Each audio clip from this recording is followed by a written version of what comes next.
부처님이 가비라국에서 성구광명 정의경을 설하실 때에 선명에게 말씀하셨다.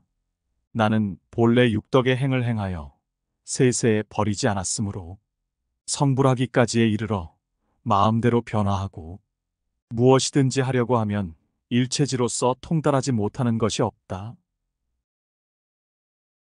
선명은 부처님께 여쭈었다. 어떤 것이 육덕의 행이옵니까? 보시를 넓히고 지게를 넓히고 인욕을 넓히고 정진을 넓히고 선정을 넓히고 지혜를 넓히는 것이다. 어떤 것이 보시를 넓히는 것인가? 돌을 닦는 이는 마땅히 먼저 몸은 떳떳하지 않고 참된 물건이 아니라 사대가 합해서 되었고 뼈와 살이 부정한 줄을 알아야 한다. 필경에 몸을 버리게 되면 사대는 각각 제 근본으로 돌아가고 말 것이다. 그러므로 몸도 내 것이 아니요 재물도 내 것이 아니며 마음도 형상이 없어 떳떳한 이름이 없고 연과 행에 얽히어 있는 것이다. 비록 몸으로 행하는 것이 있지만 몸은 무상이라 필경에는 공한 것이요 썩은 것이다. 이렇게 생각하면 곧 네 가지 믿음이 생겨 내신, 외신, 천지, 만물은 모두 무상하여 필경에는 깨어지고 무너지고 썩고 녹는 대로 돌아가리라. 이러한 믿음이 선 후에는 몸을 관해도 몸이 아니요 물건을 관해도 물건이 아니기 때문에 능히 마음대로 보시하여 어리석은 사람을 화하게 되는 것이니 이것이 보시를 넓히는 것이다. 어떤 것이 지게를 넓히는 것인가? 몸으로는 세 가지 재앙을 금하고 말로는 네 가지 허물을 지키며 뜻으로는 세 가지 악을 살펴서 몸으로 행하는 것은 일체 중생을 볼 때에 꼬물거리는 벌레까지도 불쌍하게 여기고 살려서 물의 것은 물로 육지의 것은 육지로 돌려보내어 편안히 있게 하며 여러 가지 신기하고 부드럽고 보배스러운 물건을 볼 때에 비록 빈곤할지라도 마음을 단속하여 그것을 탐내거나 취하지 말고 연지 찍고 분바르고 한 절색을 보더라도 그 속에 있는 고름피 또 썩고 냄새나는 것을 관하리니 이것이 몸의 세 가지 계행이요 말로 행해야 한다는 것은 다른 사람이 내게 네 가지 어업으로 대할지라도 나는 좋은 말, 부드러운 말, 진실한 말, 꾸밈없는 말로 대하여 도리어 그 사람으로 하여금 나를 따르게 하니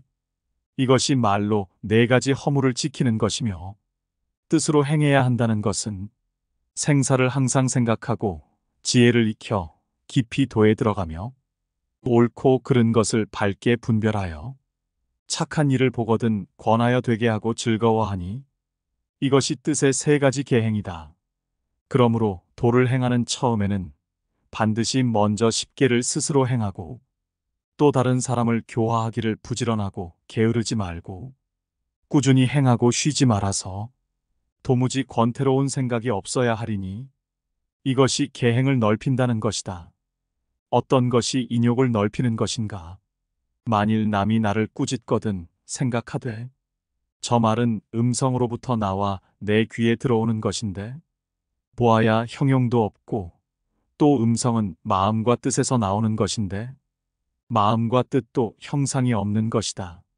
마음은 어디 의지하는가? 사대를 의지하고 있는 것이니 사대도 근본 이름이 없는 것이라. 남도 아니요 나도 아니며 여자도 아니며 늙음도 아니요 젊음도 아니다.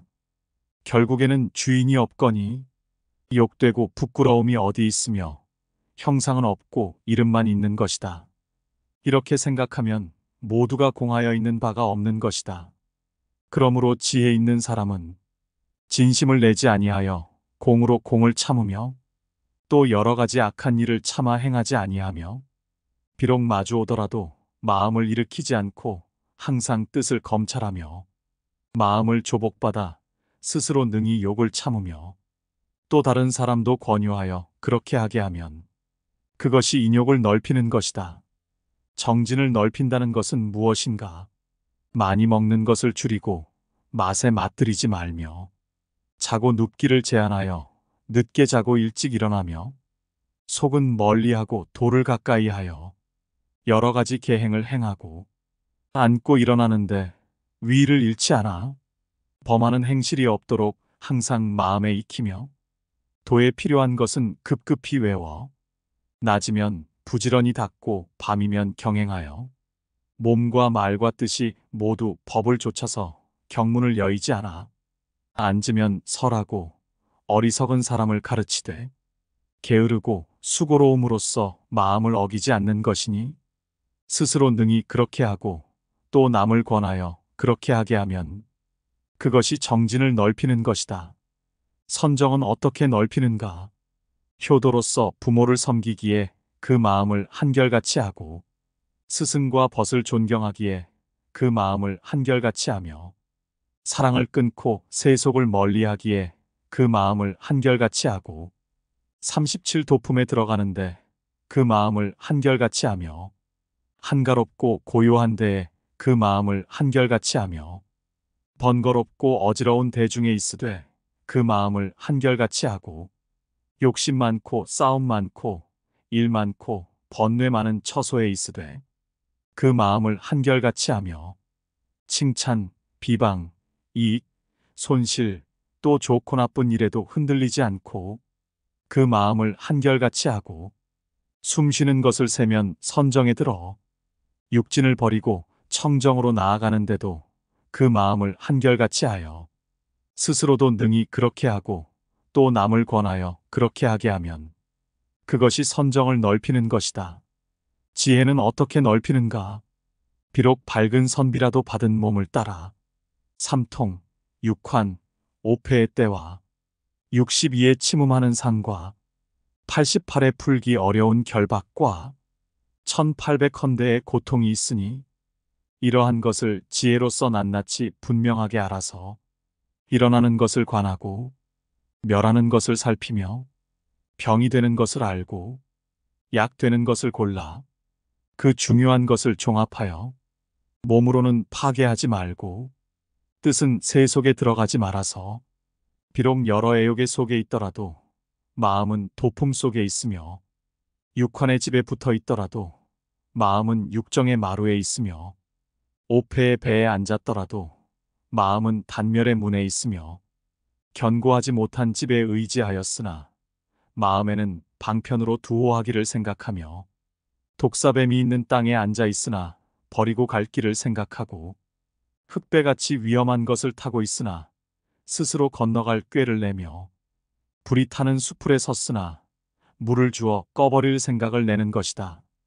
그러므로 밝은 선비는 지혜의 방편을 행하여 생사의 난을 뛰어나 삼계를 여의고 멸도에 나아가나니 스스로도 그렇게 하고 또 남도 권하면 그것이 지혜를 넓히는 것이다.